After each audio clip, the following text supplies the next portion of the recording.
This morning I almost showed up late for work, and the reason's kind of ridiculous. This wall clock right here. Last night I could still hear it ticking before bed, but this morning, total silence. I looked up, the hands were stuck exactly at 6 o'clock. I thought, oh, still early, so I made some coffee and scrolled on my phone for a bit. Then I noticed the sunlight felt way too bright for 6 a.m. Checked my phone and almost spilled my coffee. 7:35.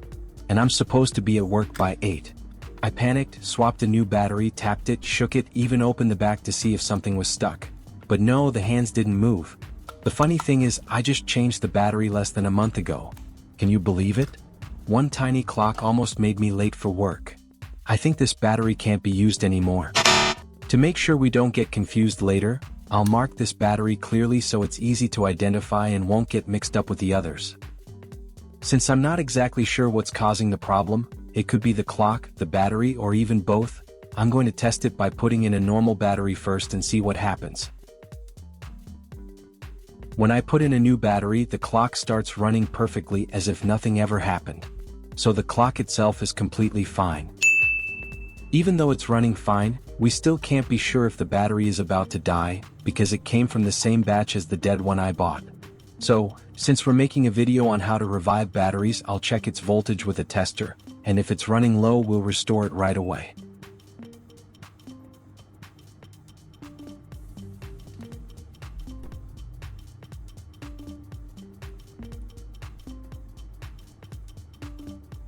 Wow, the result isn't bad at all. This battery looks perfectly healthy and shows no signs of running low, which is great news because it means we might not need to revive it after all. I still have a little hope for this battery. If it still has some energy left, we can use a quicker trick to revive it.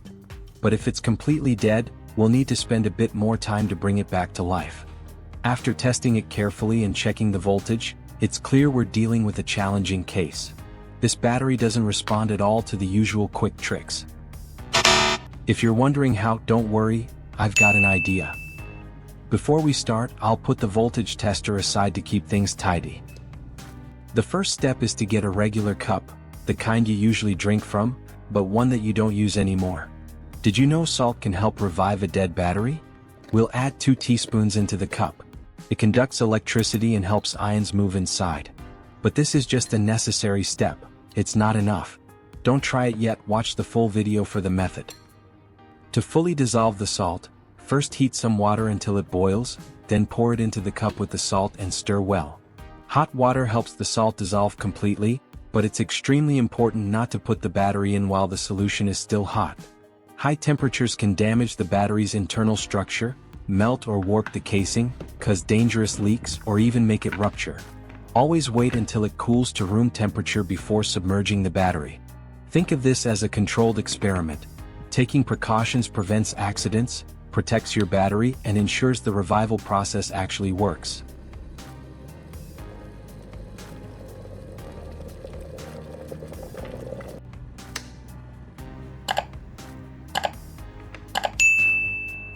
Next, we'll pour the warm water into the cup with the salt at a ratio of 1:9. Using a kettle to heat the water doesn't take much time, and it actually helps the salt dissolve faster. If you don't believe me, try mixing it with regular room temperature water and see the difference for yourself.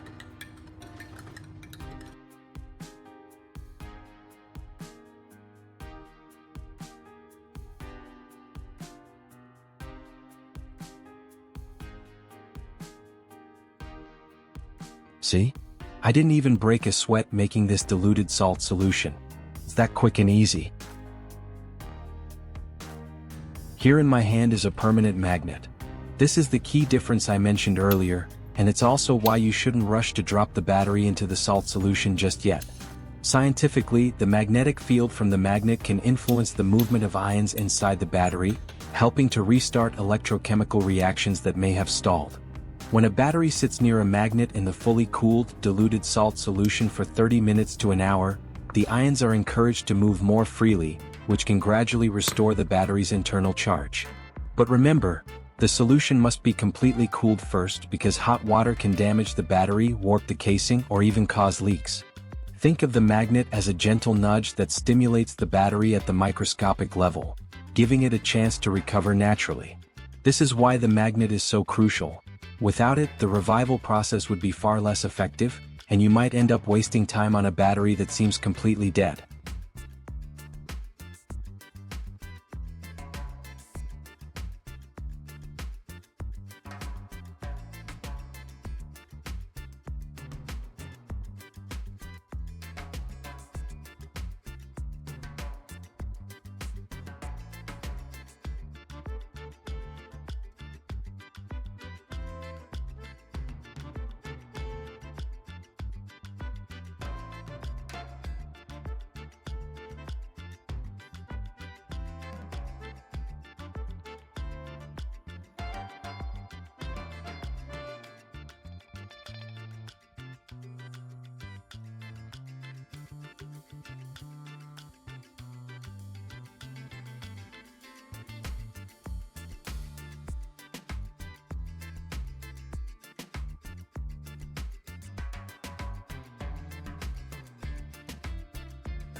The reactions inside the cup have stopped, and that means it's time for us to stop here.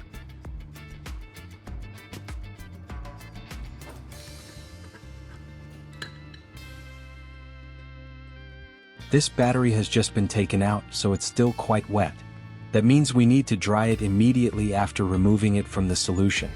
Since I'm demonstrating this as an example for everyone, I'll perform the action slowly so you can clearly see each step. And I think you probably already know this, soaking a battery in liquid does affect its lifespan. While the revival process can be very effective for bringing it back to life, over time the battery may corrode or oxidize faster, especially if the metal components inside are exposed to moisture repeatedly. So this is a trade-off you should be aware of. You gain short-term functionality, but the long-term durability may be reduced. While we're at it, let me talk about this permanent magnet. I know you might be worried that using it to revive batteries could affect its lifespan. Here's the good news. Permanent magnets are extremely stable and their magnetic strength doesn't degrade under normal conditions. Even when placed near a battery in a diluted salt solution for 30 minutes to an hour, the magnetic field remains consistent and effective.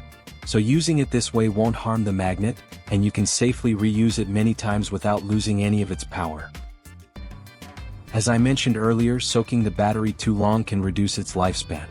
While the revival works in the short term, prolonged exposure to water or salt solution speeds up corrosion and oxidation.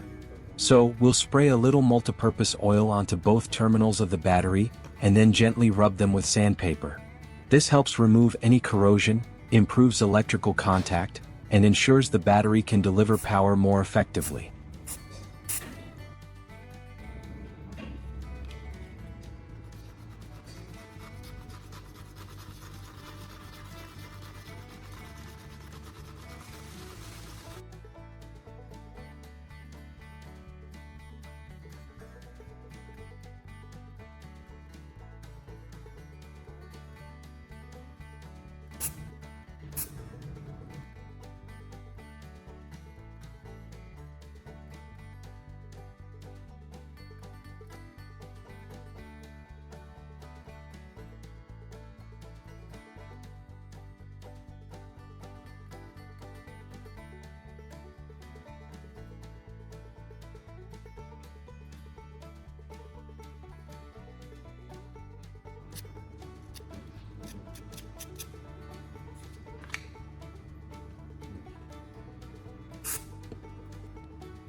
Next, we continued cleaning the entire battery using the multipurpose oil. This ensures all surfaces are free of corrosion and grime, which can improve performance and prolong its usability.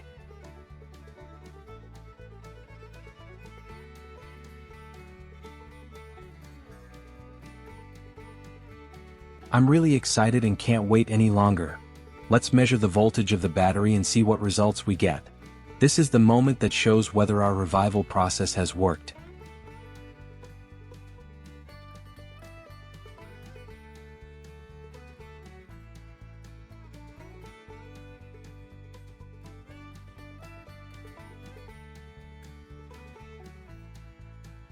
I'm not too surprised by this result. We've successfully revived the battery. It's definitely worth trying, right? Now let's go ahead and install it into the watch and see how it performs.